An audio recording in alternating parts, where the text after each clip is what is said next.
All right, what is up, guys? So another day, another celebrity that is in the news. This one is interesting because I didn't really think I was going to care all that much about it, but the more I think about it, the more it just leaves me with kind of a weird feeling. I think it was yesterday. Yesterday, it was announced that Stephen Colbert's show, I think it's called The Late Show. The Late Show with Stephen Colbert was canceled. I'm gonna be honest, I didn't watch the show. I saw a lot of clips of it online and kind of got a gist for what kind of humor it was and what kind of personality he brought to the show. In my opinion, I hate all these late night shows. I think that they're ridiculous. I mean, if I'm gonna watch anything that has like commentary on pop culture or commentary, at least like a funny commentary about what's going on in the news, I'm probably gonna watch YouTube or I'm going to listen to a podcast. That's just where I'm at in life. If you look at viewership across the board for a lot of these cable shows, a lot of people feel the same way. So it's not just me. But Stephen Colbert, even though I didn't watch his late night show, I did watch him a lot on The Daily Show after he took it over when what's his face left. The other guy, Jon Stewart. When Jon Stewart left, I kept watching The Daily Show with Stephen Colbert. And to be honest, I actually kind of liked him. Like I thought he was a pretty balanced person. He had pretty comical perspectives on things. And then when he left and he did this new show, and I started watching it, I realized that the person that he was, the personality people thought he had, that really wasn't his personality. He was a character on the Daily Show. That really wasn't him. And maybe it was, but I suspect that he was just playing a character, and that's probably what the network wanted him to do. Again, I can't prove this for certain, but if you just look at the kind of person he is now versus the kind of person he was back then, very different kinds of people. And that's not just him being more PC and more friendly. He seems to be very partisan, obviously. I mean, most people in Hollywood are. That's not news. It always skews pretty liberal. You know how it is. The entertainment industry is always catered to one certain demographic of the political aisle. That's not new. But here's the thing. So I used to run businesses. I ran a gym. I've run a dispensary. I've worked in managerial capacities at different types of businesses. And the last thing you want to do as a business is divide audiences. Now, I know that's going to be hearsay to anybody that's on the far spectrums of the political aisle, whether you're far left or far right. A lot of those kinds of people, they're nuts. They think that you have to subscribe to only one certain type of ideology, and anything outside of that narrative is just blasphemy, and that's stupid. But that's a very small niche of people. I mean, most people are going to buy or watch anything as long as it's entertaining and as long as you're providing them a service that they want. See, business is really simple. People get it really complicated. Business is you have a good product or you have a good service and you give it to that person. That's it. That's all business is. Business 101. Good service, good product. You give it to people, people want it. Yeah, and there's a lot of little things that go into it, right? So like marketing, word of mouth, that kind of stuff. Obviously, all these things are important. But if you have a good service or if you have a good product, people want it. That's just how businesses work. If you have a bad service or a bad product, people don't want it. And people will make the argument and say, like, well, Big Macs are disgusting. No, Big Macs is a good product. If you want food that's quick and efficient, it's there and it's cheap. So it's a good product. You can talk about whether it's good for you, but it's a good product. And that's the thing with a lot of these late night shows. This is the problem with a lot of Hollywood is a lot of people who, regardless of whether it's the entertainment industry, whether you're far left or you're far right or you're very conservative leaning or liberal leaning. These are bad things to do unless you're going to totally subscribe to that kind of ideology. So if you're like a conservative network and you're talking about conservative things, then okay, it makes sense to try and push that because now you're filling a niche. Or on the other end of things, if you're very liberal and you're trying to push that. But entertainment, especially late night entertainment, that should be bipartisan. It should not be partisan because you're trying to get the widest audience possible. That's not to say that you can't have some commentary in those things if they're clever and smart.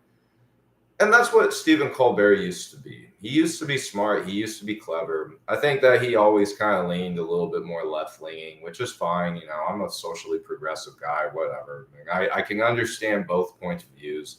I'm very much an independent person at this point. I can find good things from both sides of the aisles. I think that that's the best way you have a balanced perspective. That's the best way you get the real truth and the real sense of things, is that you're not totally subscribed to one sort of ideology. And I think most people are like that. But anyway, back to Stephen Colbert. He used to be pretty smart. And obviously, he was so smart on The Daily Show that he was offered a late show. And you just watch some of the clips from his late show and you see some of the guests, and it's just, look, there's an argument to be made that the show was canceled for just that reason, that the guy just completely cut off half his potential audience. But the other thing too is that the show was losing a lot of money. So I believe you can look this up as well. I'm probably not too far off, or I'm probably correct on these things, but I saw it online. The show costs $100 million to make a year. That's a lot of money. That's almost like a blockbuster. That's almost the budget of a blockbuster movie. Though now movies nowadays are far more expensive than that in some cases. But $100 million, a lot of money. And the guy was getting paid, I believe it was $15 million a season. He had a staff of over 200 people, a lot of writers, and the show was losing $40 million a season. Now, again, this goes back to business, right? If you have a good service, you're going to obviously, make some money. But if you're just catering to one side of the equation, then you're losing a lot of money there as well. So I think that like Hollywood and just entertainment in general should take note of this because it's very important. It's very important. You're not Fox News and you're not CNN. All right. You are here to entertain me. You are here to make me laugh. You're here to make me feel like I can escape from the rest of the world and just have a good time. But if you're insulting me and you're criticizing other people I may know and calling them stupid when I know they're good people, you've lost me. Make a good service, make a good product, people will want it. Obviously, Stephen Colbert was not making a good product. There's a lot of conspiracies that the show may have been canceled as like some kind of bribe for that Skydance and Paramount merger, because Paramount owned CBS and CBS was airing Stephen Colbert's show. I don't know. Maybe it's possible. We live in a crazy world. It's entirely possible that something like that could happen because Donald Trump was suing CBS for something they said that turned out to be a lie, and they're settling right now for like $16 million or something like that. So it's a pretty complicated thing. I'm seeing in the chat says all late night shows suck. You're not too far off. Yeah, they're not very good. Most late night shows, I don't even watch them.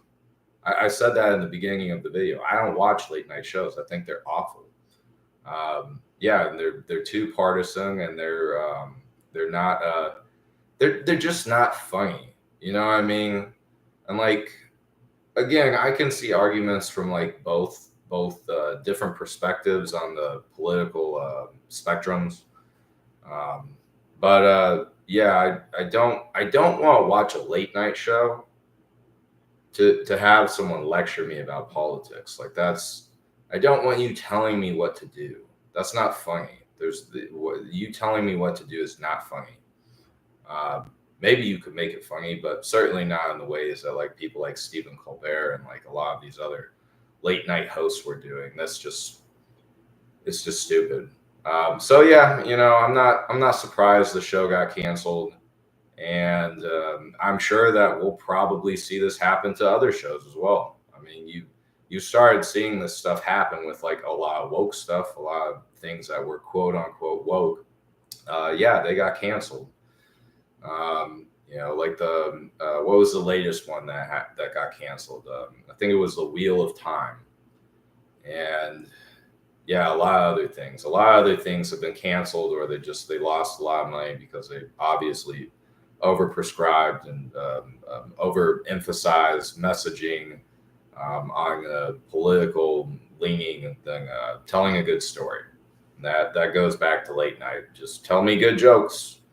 You tell me good jokes and you make me laugh. I'll watch it. But yeah, it doesn't seem like anyone's going to be watching Stephen Colbert um, soon because he's canceled. So, and that will probably be the fate of a lot of late night shows because more people are watching YouTube videos and podcasts. And I'm totally cool with that because, a lot of the time the people who are online are more talented and they're working harder and they don't have as big as crews. Like, I mean, I think, if you watch Joe Rogan, it's him and his producer, Jamie, two people.